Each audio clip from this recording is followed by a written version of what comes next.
大家好啊！呢次關鍵理由導遊推介介紹一間寶藏式嘅溫泉度假酒店俾你哋，我係關鍵理由導遊陳東泰九妹啊！咁喺邊度呢？佢就係我身後呢個水底山莊園啦。呢間酒店絕對係寶藏之中嘅寶藏㗎，你哋可以往呢邊睇下。呢度就係我哋嘅前眼啦。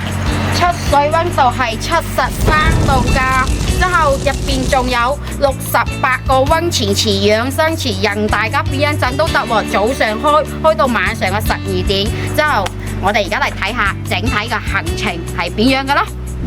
第一日我哋喺關後集合人齊，我哋就直接出發到汕尾，中途會喺惠州食個中午飯嘅。咁中午飯食乜嘢呢？就我哋惠州嘅鹽焗雞宴啦，亦都係正宗嘅客家風味宴啦。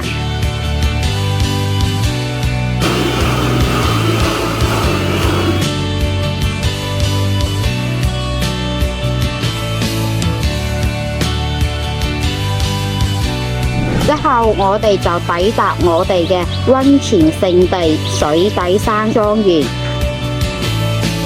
咁多位，我哋而家就嚟到咗我哋水底山莊園嘅溫泉區啦。你睇呢度都係溫泉嘅前眼出水噶。而家呢度就有68個唔同功能嘅溫泉池啊，有我哋養生池啦，仲有我哋靚女嘅美容池啦。呢度所有溫泉池嘅話，亦都係我哋粵東最大嘅一個溫泉區。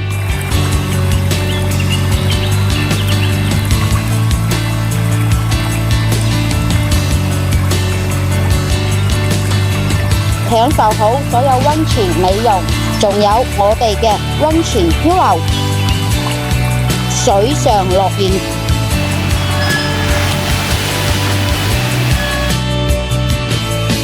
仲有衝浪池喎，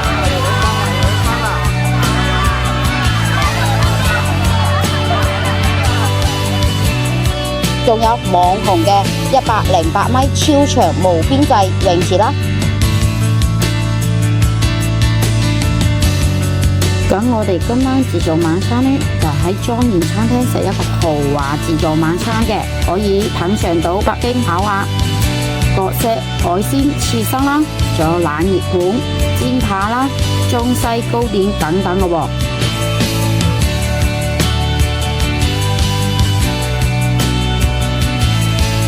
仲有非常之有特色嘅特調雞尾酒啊！